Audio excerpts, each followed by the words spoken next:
Assalamualaikum warahmatullahi wabarakatuh. Kembali lagi kita dalam podcast Cakap Je. Episod yang kedua. How are you, Nabil? Sihat, Alhamdulillah. How about you? Okay, but for the whole week kan kita dah tengok macam on the social media banyak yang all the contents. Banyak isu. Contents especially on Palestine lah. It's very, orang kata, sangat menyentuh hati dan perasaan lah. Think globally, seluruh dunia banyak isu-isu ni, maksudnya tak henti. Everyday kalau kita buka Instagram, everyday kalau kita buka TikTok dan sebagainya, video very sensitive lah untuk aku. Kadang-kadang aku pun tak berani nak tengok video-video ni. But along the way aku rasa dekat Malaysia ni banyak isu-isu yang panas, isu-isu yang think boleh kita bincang hari ni lah. Okay. Dekat segmen episod 2 ni. Alright. Mungkin you can start lah. Maybe you have some ideas where we want to start today. Okay, one of the highlight of the week untuk minggu ni adalah himpunan Malaysia bersama Palestin yang berlangsung di Axiata Arena. Yang baru-baru ni. Baru-baru ni. Yang besar gila, grand besar gila. Dan dihadiri oleh ribuan orang lah daripada seluruh pelosok dunia, bukan saja Muslim tetapi juga non-Muslim. So aku dengar sampai terpaksa buka Bukit Jalil for live punya view kan. Sebab dah tak boleh accommodate dekat Axiata kan. So itu membuktikan bahawa Malaysia memang menzahirkan solidariti lah untuk Palestin. So pada malam tu PMX yang baru balik daripada his trips, MVP sebenar. MVP sebenar. Okay, telah berucap lah.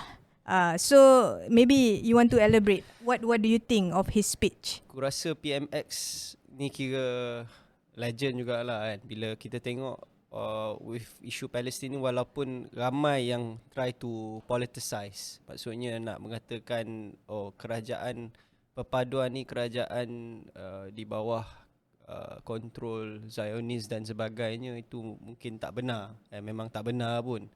Dan aku kira lagi-lagi with the trip, especially 3 negara dalam beberapa hari. Dan dia bawa balik je daripada 3 negara tu, dia terus buat himpunan Palestin secara besar-besaran ni. And I think we can just say that PMX is the hero for Palestine.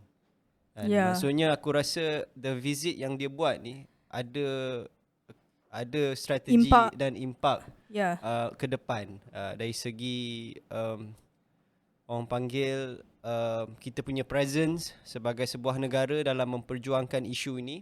Isu ini bukan lagi isu maksudnya peperangan dan sebagainya, dia isu kemanusiaan. Apa yang kita lihat sekarang ni very critical, dan PMX very maksudnya yang aku nampak dia very straightforward. Ucapan dia kata dia tidak akan tunduk dengan kerajaan luar yang lebih besar, dan ugutan-ugutan yang dia terima ini pun dia akan go through sebagai seorang pemimpin utama dalam memperjuangkan semangat ataupun perjuangan Palestin. Solidariti kita ni untuk bantu mereka reach their kemerdekaan. This has been a long due problem daripada tahun dulu lagi. Walaupun kita tengok pelbagai lah kan, fitnah pun disebarkan terhadap Datuk Seri Dr. Wan Azizah juga, hanya kerana sekeping gambar. Tetapi ada juga video-video yang I think lah, daripada dulu sebenarnya PMX konsisten memperjuangkan isu Palestin ni. And kalau kita tengok, for me personally, PMX punya speech tu very fiery, yang betul-betul menzahirkan kelantangan. And itu adalah sebenarnya for me a symbol yang kita tahu rakyat Malaysia pun tengah marah dengan apa yang berlaku, tengah geram. So dia sebagai salah seorang pemimpin menzahirkan benda tu, and bukan saja dengan trip dia, maksudnya bukan saja bersuara tapi juga melaksanakan apa kata-kata dia.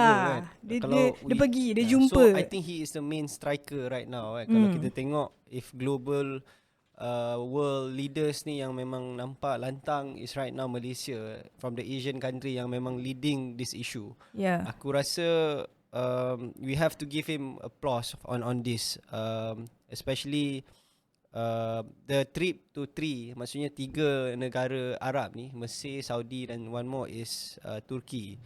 Ketiga-tiga ni very short, but I think there is a chance of revised strategy. Maksudnya mungkin kita boleh see it in orang panggil geographically punya strategi. Kalau kita tengok negara-negara Arab ni dia berjiran. So bila dia berjiran ni masing-masing ada ketakutan untuk menzahirkan solidariti terhadap satu negara. Palestin ini. Di mana dia takut juga kalau one show very aggressively, mungkin dia orang tak dapat membantu dari segi menyumbangkan bantuan kemanusiaan. So I think bila our Perdana Menteri pergi ni, so I think there's a change of dynamics dalam moving this move untuk bantu dan keluarkan Palestin dari situasi konflik ni. So we never know, mungkin the main striker would be Malaysia dalam hubungan membetulkan diplomasi ni. So if it is Malaysia as macam mana aku rasa right now the strategy is, maksudnya kita nampak memang kita serius dalam isu ni dan kita betul-betul just stop, tapi we dan sebenarnya bila selepas PMX membuat ucapan tu, kalau kita tengok kat Twitter ataupun X, orang-orang Indonesia pun mengkagumi lah. Yes.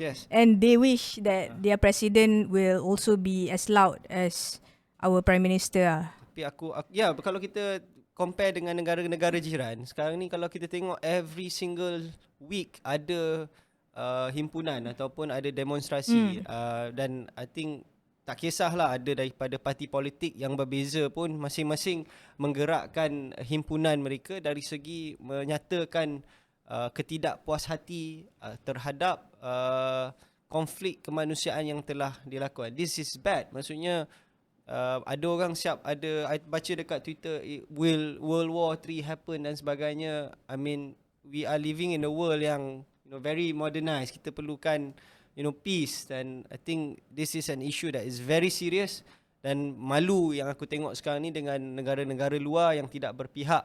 Maksudnya they are very hypocrite, berkecuali kan, macam I mean other countries as well yang I tengok, we have to do more for Palestine, and I think what PMX yang buat ni, PMX dah do his best. I think bila ada the government even supported to push almost sumbangan 10 juta. Maksudnya dia also seek other syarikat-syarikat swasta untuk kita accommodate, at least paling tinggi pun 100 juta. So I think we are very serious in this matter.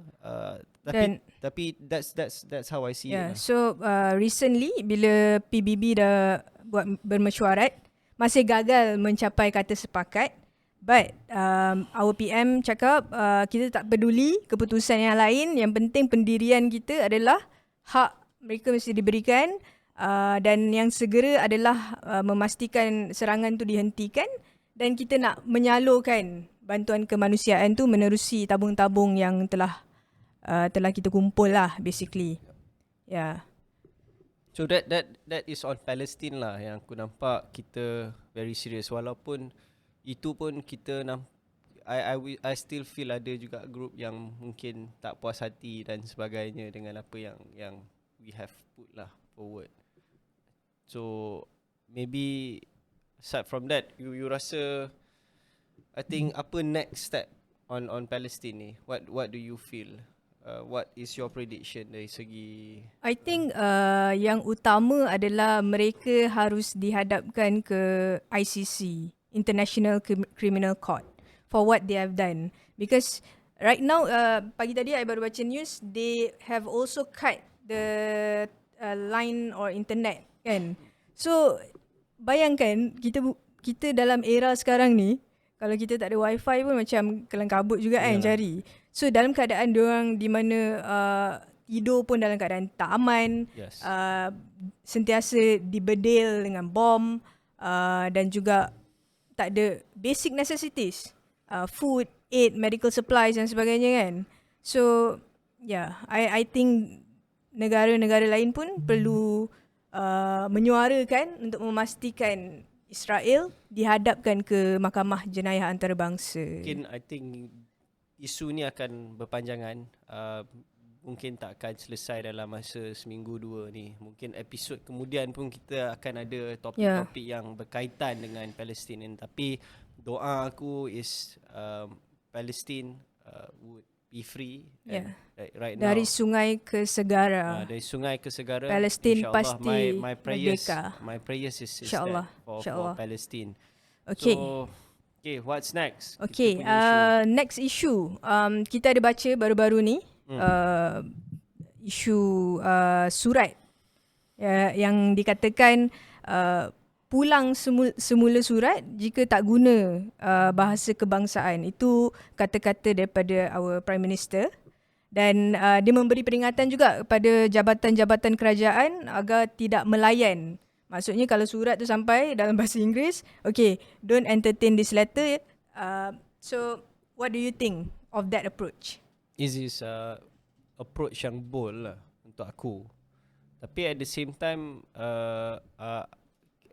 it's masih ada ruang untuk kita perbaiki.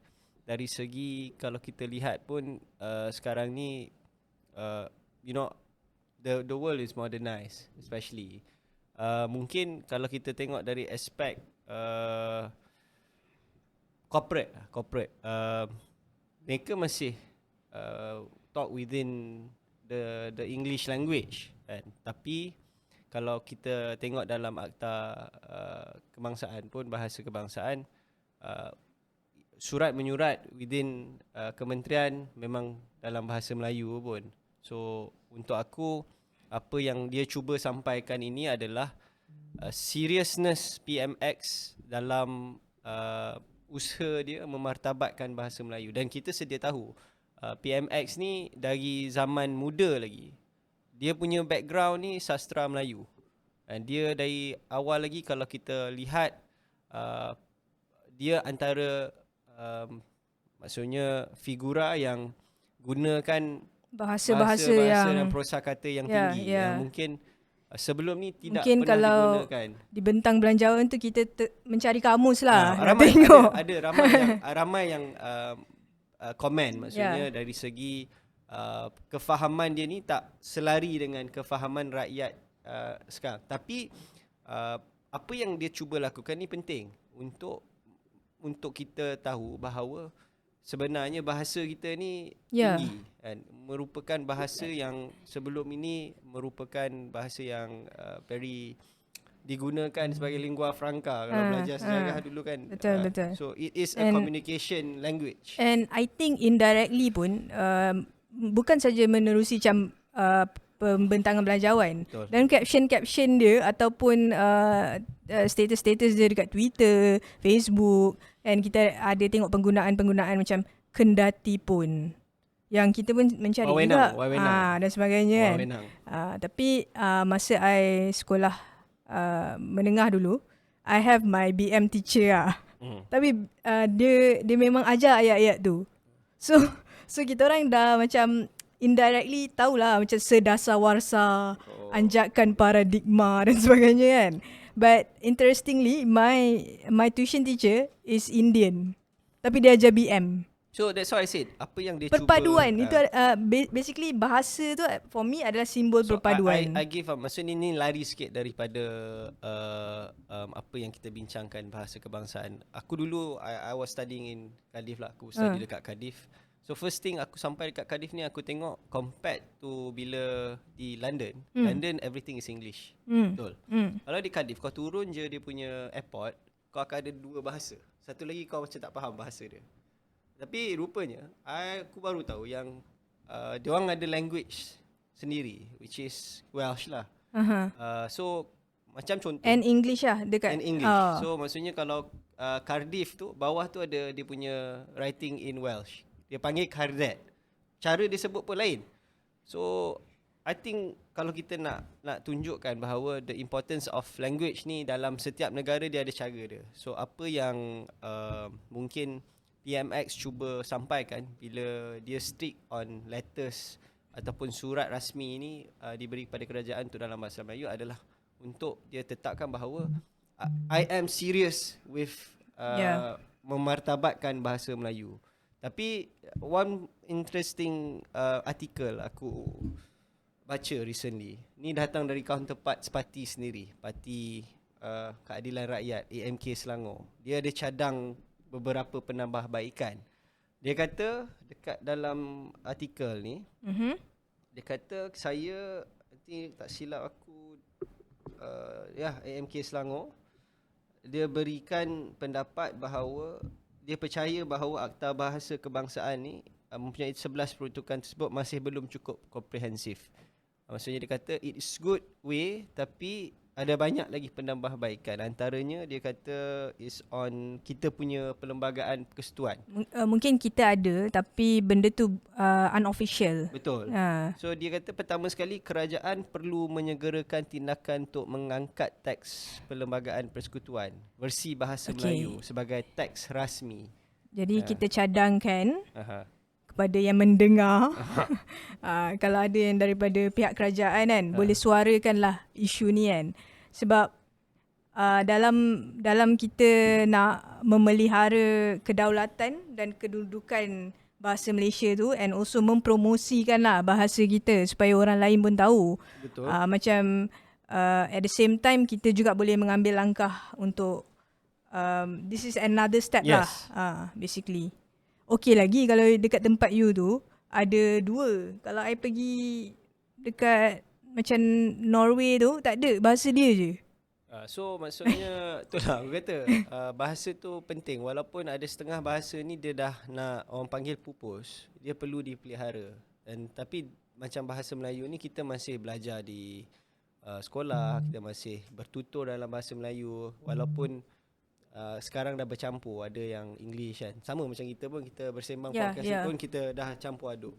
So I think untuk apa yang isu bahasa kebangsaan ni aku nampak dia very jurisdiction dia dari segi nak make sure bahasa kita ni dimartabatkan, dan I think that is the end goal by PMX lah. They start with the government punya environment and it goes to the school, mungkin dia akan go to so dia akan di normalizekan dulu. Yes. Then eventually the changes will take space in ni lah. Angle kerajaan perpaduan ni dia lebih dalam mengukuhkan the environment. Maksudnya situasi yang sekarang ni kita improve first. Sama dengan kalau it goes to macam kita tengok sikit dari segi, kita keluar sikit on serantau. Serantau pun now kita dah very fokus dari segi nak kukuhkan mata wang bersama negara-negeri serantau. So dia punya approach is very different dari segi nak memperbaiki apa yang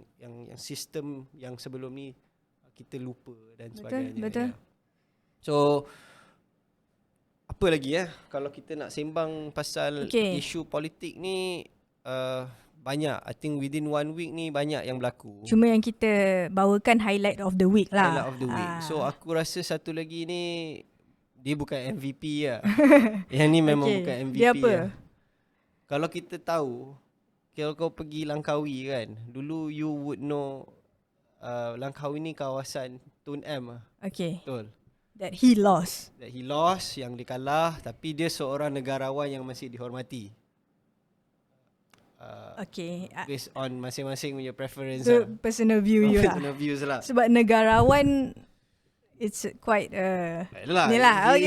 He subjective. Okay, fine. Okay. So but then now kalau kita tengok baru-baru ni, I think the issue is on highlight lah. Jemput Teresa Kok ke Langkawi, Muhammad Suhaimi didakwa komen lucah. Ni yang dalam parlimen tu kan. You dah tengok video dia? I dah tengok dah. Memang lucah. Memang I feel that as a woman lah okay. Untuk because persoalan dia mudah dan kita pun dalam parlimen, iaitu orang panggil tu macam dewan yang mulia, faham tak? So betul. So bila soalan Teresa Kok adalah kalau pergi Langkawi boleh tak pakai seluar pendek? So I mean you boleh je jawab boleh, tak boleh, whatever kan. Asalkan tidak mendatangkan Ya. Tapi apa yang dia jawab adalah dia kata dia nak jemput, saya nak jemput khusus pada seputih datang, tak mau pakai apa-apa pun tak apa. Dia cakap. And then dia cakap yang duk tanya seluar pendek ni pasal apa? Lepas tu dia kata, dia cakap lagi, saya nak bayangkan bagaimana seputih datang tak pakai apa-apa. Astaghfirullahaladzim. So you imagine the level of MP di dalam Dewan Rakyat. Ni bukan borak kosong kat warung tau. Dia ambil, dia boleh menang lawan tu. Aku dah tengok video penuh. Orang Langkawi, I'm judging you, tak adalah. aku dah tengok video ni. Satu lagi aku benda ni serius. Lagi-lagi dia it's not something funny lah. menceritakan tentang maruah ataupun kehormatan wanita. Ya. Lagi-lagi MP Langkawi ni dia mewakili rakyat Langkawi, dia bukan mewakili diri dia tau. Yes. When you are an MP, you mewakili kawasan. Langkawi, kawasan. Ya. Dan lagi yang menarik, dia ni mewakili komponen parti Islam. Yang dari PN. Perjuangannya untuk memartabatkan Islam dan agama Islam dan bangsa tau.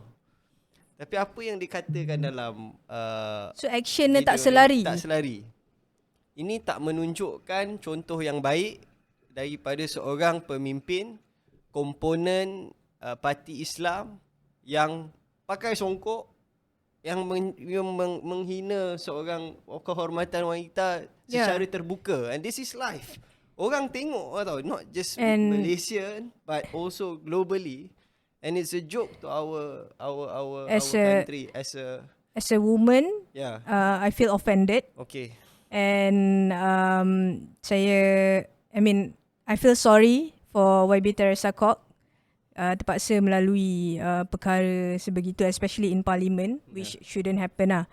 So I feel like MP Langkawi ni patut dikenakan tindakan jugalah, sebab kita pun ada akta anti gangguan seksual, bukan saja dekat tempat kerja pun ada. Ini kan pula di halayak ramai. Dia patut dibawa ke jawatan khas lah kan. I remember ada YB Bentong dah push for this issue to be brought dekat jawatan khas. Dan untuk aku sebagai seorang pemimpin ni, isu wanita being sexualized is a problem. From daripada dulu lagi. And how do you feel as a woman when bila you tengok video ni sebagai seorang wanita, apa perasaan you? Of course, macam I shared tadi, I feel offended on behalf of her as well and other women.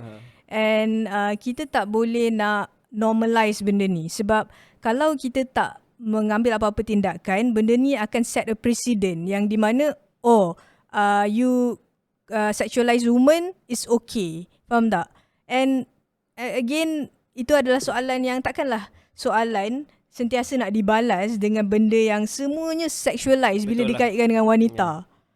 And I feel sad lah. So, lagi sedih dia parti Islam, seorang lelaki parti Islam mewakili rakyat dalam Dewan Parlimen menghina wanita, di mana agama Islam ni mencerminkan adab dan juga akhlak dalam menghormati wanita. Kan? Yang melahirkan seorang tu pun seorang wanita. Betapa tingginya darjat seorang wanita ni, tapi seorang pemimpin ni dia boleh lekeh-lekehkan betapa jijik perangai ahli Parlimen Langkawi. Dia tak mencerminkan. Memang tak mencerminkan seorang adab pemimpin lah kan. Kalau aku ni next Langkawi out lah Muhammad ni kan. Kalau especially women lah in Langkawi. Kalau masih menang aku tak faham. So I think itu antara isu yang aku rasa I think 3 main issue yang very very heavy lah this week. Aku rasa kalau compare dengan belanjawan belanjawan heavy juga. Belanjawan heavy because dia besar sangat, tapi this week memang panas daripada kes daripada PMX Palestine, PMX making his way macam hero, memang hero. Dan second is bahasa Melayu dalam penggunaan surat-surat.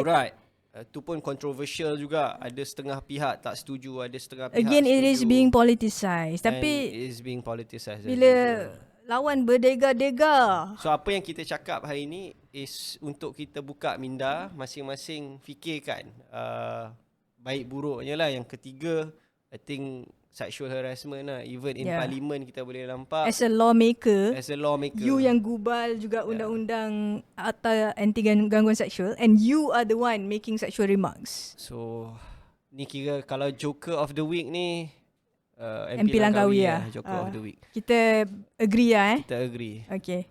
The ball goes to him this week. Memang kalau ranking parai lah dia ni. Memang patut relegate je daripada division. Tapi sama lah. Kita tengok next week kalau dia akan dikenakan tindakan ke tak. Okay, we hope there is justice to MP Seputih. Dan apa lagi isu selain daripada 3 isu ni ada lagi satu okay, kita selingan lah sebab tadi 3 topik berat kan. So satu lagi isu apa isu viral sekarang ni, which is kita tengok Syamimi. You kenal Syamimi? I tak follow sangat lah. Syamimi dekat TikTok. I tahu ada video TikTok lah. So dia di boycott sebenarnya. So dia sebenarnya ada 1 million followers. So after a few insensitive comments about Palestine, so dia followers dia hilang hampir 200,000 tau. So semua follow cakap je. Hopefully dia orang akan follow cakap je. So kita kat sini kita cakap je. So benda tu dia di boycott. Dan bila disebabkan apa dia di boycott? Sebab being insensitive.